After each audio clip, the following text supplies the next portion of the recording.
बोलिए सूर्य पुत्र शनि देव की जय।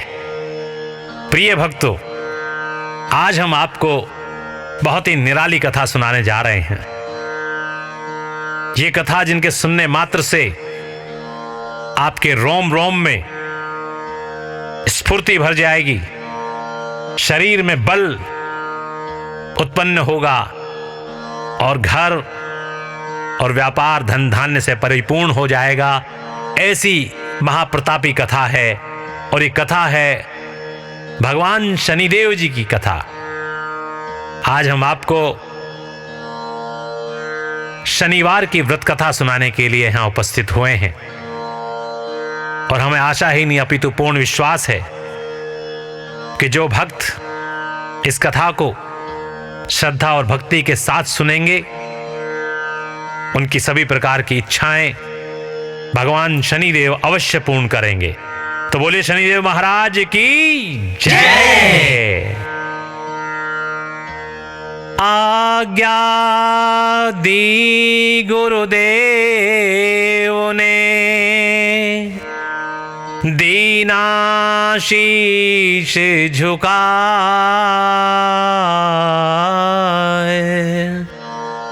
कथा कहूं शनिदेव की, भाषा सरल बनाए।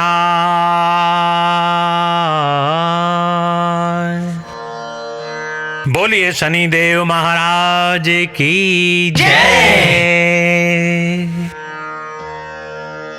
सर्वप्रथम श्री सरस्वती जी को सुमिरन करके, गणपति जी को नमस्कार करके तथा अपने गुरुदेव के चरणों में माथा नवाकर मैं श्री शनिदेव जी की कथा आरंभ करता हूं। यह शनिदेव जो मनवांछित कार्यों को सफल बनाने वाले हैं तथा जिन्हें सकल नर नारी और 33 कोटि देवता योगेश्वर मुनीश्वर ध्याते हैं, वही देव मेरी त्रुटियों को क्षमा करें और मुझे अपने शरण में ले लें, ऐसा मेरे मन में भाव है। यह बात सर्वविदित है कि जो लोग शनिदेव को ध्याते हैं उनकी सकल मनोरथ सफल होते हैं तथा जो ऐसे देव को भूल जाता है वह संसार में महान दुख पाता हुआ नरकगामी होता है और अगले जन्म में पशु की योनि में जाता है। जो कथा मैं तन मन से कहने जा रहा हूं उसे आप भी सच्चे मन से ग्रहण करें। बोलिए शनिदेव महाराज की जय। एक बार संसार में चहुं ओर पूजे जाने वाले 9 ग्रह एक स्थान पर एकत्र हुए, परस्पर विविध प्रकार से वार्तालाप करने लगे। जब बात घूमती हुई इस स्थान पर आ पहुंची कि उन 9 ग्रहों में सबसे बड़ा और सर्वाधिक पूजनीय कौन देव है, तो प्रत्येक ग्रह देवता स्वयं को बड़ा कहने लगा। इस बात पर जब बहुत देर तक वाद विवाद होता रहा और कोई निर्णय नहीं हो सका, तो यह तय हुआ कि चलकर इंद्र से इसका निर्णय कराना चाहिए। सो वह 9 के 9 ग्रह सहस्त्रांश के समक्ष उपस्थित हुए। उन सब की बातें सुनकर इंद्रदेव भी सोच में पड़ गए, किसे छोटा कहूं और किसे बड़ा, किसकी श्रद्धा के पात्र बने और किसके कोप के भाजन। अंत में और कोई निर्णय न करते हुए इंद्र बोले, मैं अल्प बुद्धि इस बात को निर्णय नहीं कर पा रहा हूं, इसके निर्णय को करने में असमर्थ हूं। मुझे तो आप सभी बड़े नजर आते हैं और मैं सभी का आदर सम्मान करता हूं। इस पर 9 ग्रह संतुष्ट नहीं हुए और हट करने लगे कि इसका निर्णय आपको अवश्य करना चाहिए। तब देवराज बोले, आप लोग मृत्यु लोक में जाइए, वहां पर एक अत्यंत न्याय प्रिय राजा विक्रमादित्य राज्य करते हैं। आप उनके पास जाइए, वे अवश्य आपका कोई ना कोई उचित निर्णय कर देंगे। इंद्र से निराश होकर नवग्रह मृत्यु लोक में जाने को तत्पर हो गए। देवराज इंद्र ने जब उन्हें वहां जाते देखा तो प्रसन्न हो सांस लिया। इस धर्म संकट से निकलना उनके लिए सचमुच ही कितना दुष्कर था। वह अपनी चतुराई से स्वयं पर आए संकट को राजा विक्रमादित्य पर टाल दिया था। उन्होंने उज्जैन नगरी की उन दिनों सारे ही भारत में धाक थी। एक तो वहां राजा विक्रमादित्य के दरबार में बड़े बड़े ज्ञानवान लोगों का सम्मेलन रहता था। दूसरे उस न्यायप्रिय राजा के न्याय से उज्जैन नगरी का सारे भारत में डंका बजता था। स्वर्ग में जब नवग्रहों को निर्णय न हो पाया तो वे अपने अपने विमानों पर आरूढ़ होकर मृत्यु लोक में जा उतरे। ठीक उस समय जब राजा विक्रमादित्य का दरबार ठसाठस भरा हुआ था, तब नवग्रह वहां जा पहुंचे। नवग्रहों को इकट्ठे देखकर विक्रमादित्य अपने सिंहासन से उठ खड़े हुए और सभी देवों को सम्मान पूर्वक आसन ग्रहण करने का अनुरोध करने लगे, पर उनमें से किसी ने भी आसन ग्रहण नहीं किया। विक्रमादित्य ने जब प्रश्नवाचक दृष्टि से उनकी ओर देखा तो बृहस्पति देव ने आगे बढ़कर जोरदार आवाज में कहा, हे राजन, हम यहां पर तब तक आसन ग्रहण नहीं करेंगे जब तक कि आप हमारा यह निर्णय नहीं करेंगे कि हम लोगों में से सबसे बड़ा कौन है। राजा अपने ऊपर आए इस धर्म संकट को देखकर पल भर को तो घबरा गया, परंतु शीघ्र ही उसने स्वयं को संभाल लिया। उसने अपने मन में एक युक्ति सोच ली। दरबार में छोटे छोटे आसनों की एक पंक्ति प्रवेश द्वार तक चली गई थी। राजा ने उन लोगों से कहा कि आप यहां पर आसन ग्रहण कीजिए और मैं सोचकर अभी आपका निर्णय करता हूं। यह कहकर राजा अपने सिंहासन पर बैठ गया। सिंहासन के निकट ही जो आसन पड़ा था उस पर भागकर बृहस्पति देव जा बैठे। उनके अगले आसन पर सूर्य देव जा बैठे। सूर्य के निकट ही चंद्रमा और फिर इसी प्रकार से बुध, मंगल, राहु, केतु इत्यादि ने भी अपना अपना आसन ग्रहण कर लिया। पंक्ति में 8वें थे भार्गव, किंतु उन्हें भी संतोष था कि उनके बाद शनिश्चर बैठेंगे, किंतु आसन प्रवेश द्वार के समीप होने के कारण और सबसे अंत में होने के कारण शनिदेव उस पर नहीं बैठे। राजा विक्रमादित्य ने सोचा कि जो ग्रह उस अंतिम आसन पर बैठेगा वह उसी को विनय और दयाशील के आधार पर बड़ा कर देंगे, पर वहां तो बात ही अधूरी रह गई। शनिदेव अति क्रोधी और विकट स्वभाव के देवता हैं। जब वह नहीं बैठे तो 8 ग्रह खिलखिलाकर हंस पड़े। अपना इस प्रकार से अपमान होते हुए देखकर शनिदेव की आंखें क्रोध से लाल हो गई और भ्रकटी तन गई। क्रोध से कांपते हुए वो बोले, राजन, मुझसे बैर लेकर तुमने अच्छा नहीं किया। क्या समझकर तुमने मुझे इस प्रकार से अपमानित करना चाहा है और क्यों मुझे सबसे नीचे बैठाना चाहा है। चांद को ग्रह 2.25 दिन रहता है और सूर्य, शुक्र और बुध को केवल आधा मास, सोम और मंगल को 2 मास और गुरु 13 मास, राहु और केतु 18 मास रहते हैं, जबकि मैं 7.5 वर्ष तक रहता हूं। इसलिए हे राजन, अब तो सावधान हो जा। तूने जो अपमान किया है उसका दंड तुझे अवश्य मिलेगा। राजा के कुछ दिन तो आराम से बीते, लेकिन शीघ्र ही शनिदेव की दृष्टि फिरी और राजा पर 7.5 आ गई। उन्हीं दिनों एक व्यापारी कुछ घोड़े बेचने के लिए उज्जैन नगरी में आया। सुंदर सुंदर घोड़े देखकर राजा का जी ललचा गया। राजा ने उन्हें खरीदने का आदेश दिया। घोड़ों में एक घोड़ा भंवर नाम का था। राजा उस पर चढ़कर देखने लगे। कुछ देर तक तो घोड़ा राजा को लिए वहीं घूमता रहा, लेकिन फिर सहसा भाग खड़ा हुआ। राजा को बड़ा अचंभा हुआ। घोड़ा एक भयानक जंगल में राजा को पटक कर अंतर्ध्यान हो गया। राजा अकेला उस वीरान जंगल में भटकने लगा। साय के समय जब उसे प्यास बहुत सताने लगी तो वह जोर जोर से चीखने लगा। उधर एक पगडंडी से एक ग्वाला अपने गांव को जा रहा था। वह राजा की आवाज सुनकर रुक गया। राजा उसके पास गया। ग्वाले ने उसकी व्यथा जानकर उसे निकट की नदी पर ले जाकर पानी पिलाया। पानी पीने के बाद राजा स्वस्थ हो गया और प्रसन्न होकर उसने ग्वाले को अपने हाथ की अंगूठी उतार कर दे दी और उससे कहा कि मैं उज्जैन का रहने वाला हूं, यहां रास्ता भटक गया हूं, तुम मुझे रास्ता दिखाओ। तब ग्वाला उसे अपने साथ गांव में लाया। वहां एक मिष्ठान की दुकान पर राजा ने मिठाई खा पीकर भूख मिटाई और दुकानदार को भी एक अंगूठी उतार कर दे दी।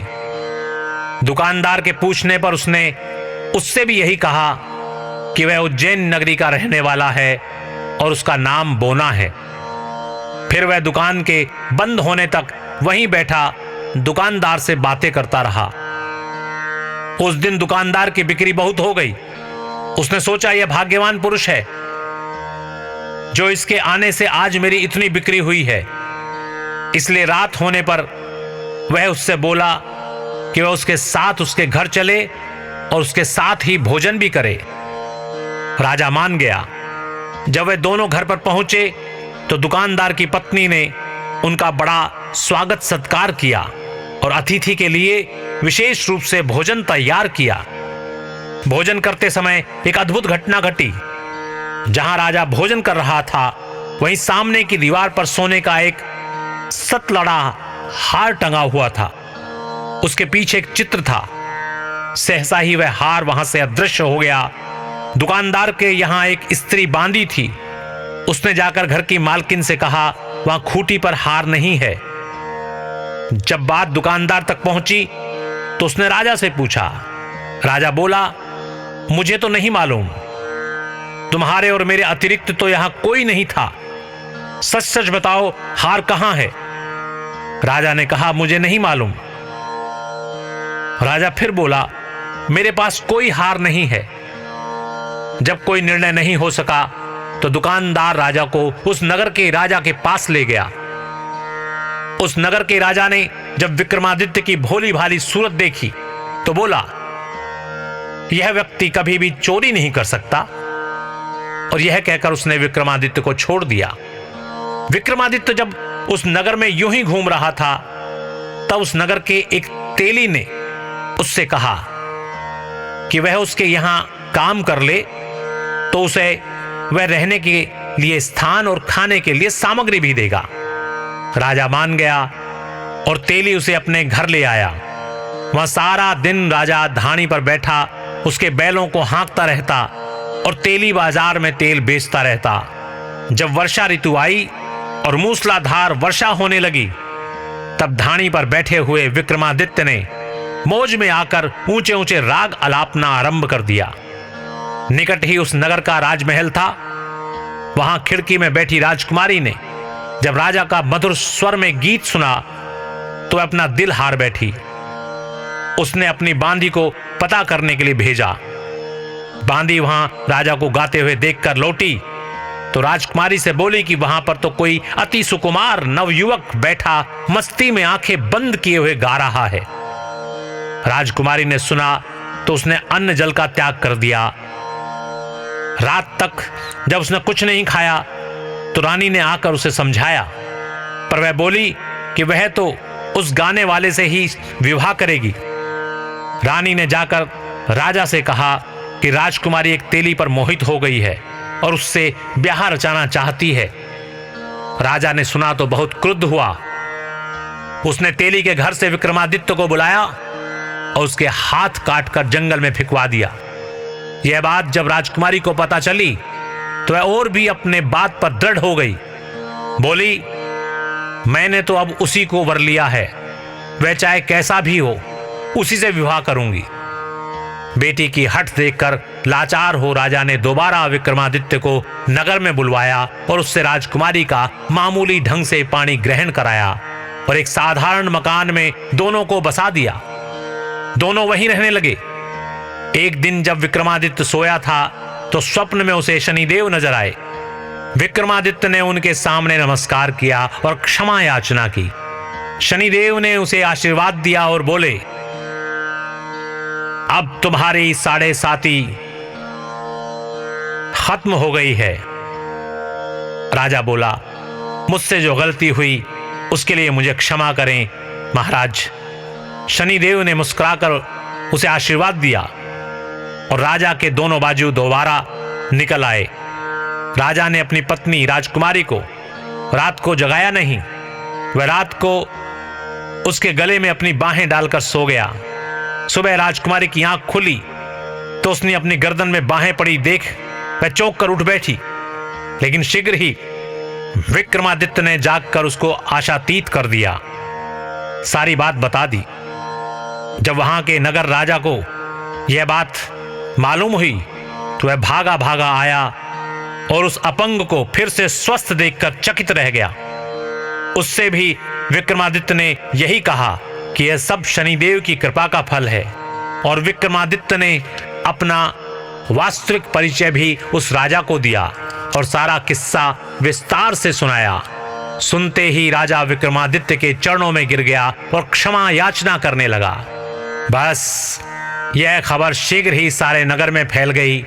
दुकानदार को जब यह खबर मिली तो वह भागा और विक्रमादित्य के पांवों पर लौटने लगा। विक्रमादित्य ने उसे उठा आसन पर बिठाया और कहा, तुम घर जाकर उसी खूंटी पर देखो, हार टंगा होगा। और सच ही दुकानदार ने देखा, हार टंगा पाया। फिर विक्रमादित्य ने वहां के राजा से विदा मांगी।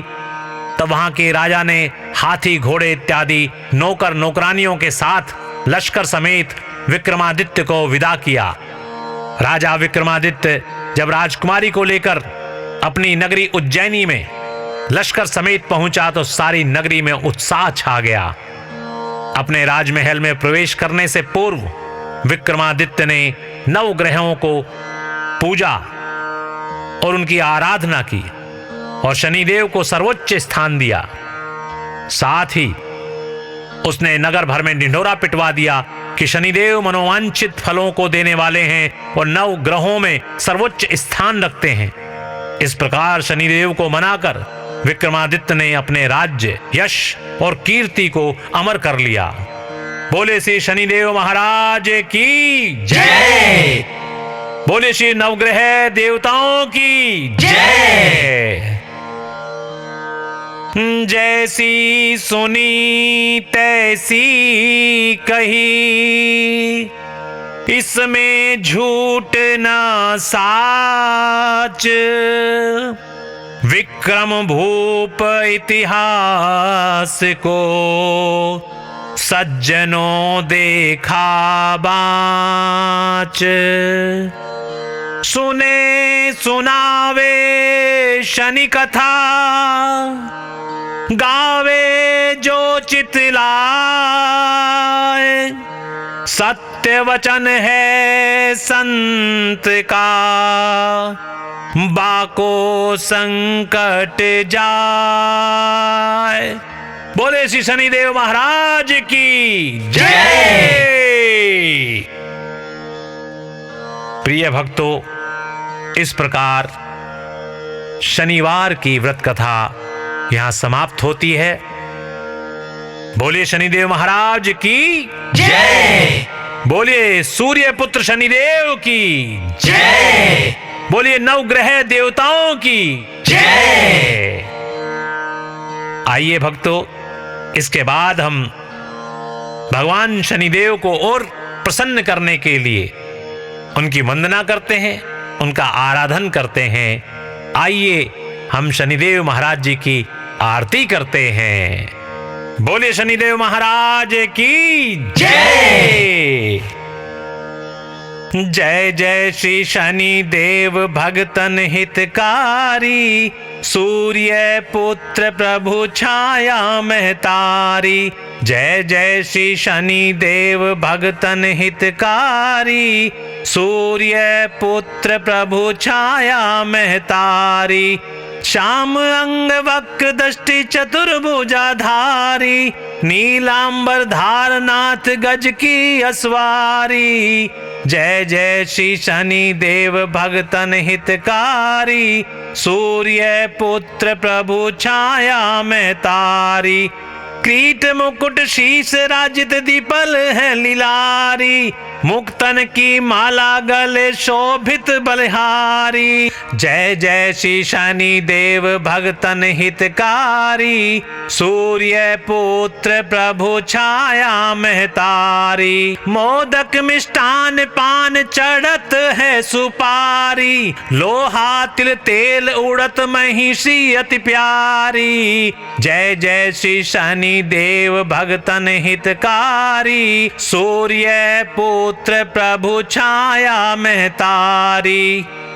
देव धनुज ऋषि मुनि सुमिरत नर नारी, विश्वनाथ धरत ध्यान शरण है तुम्हारी। जय जय श्री शनि देव भगतन हितकारी, सूर्य पुत्र प्रभु छाया महतारी।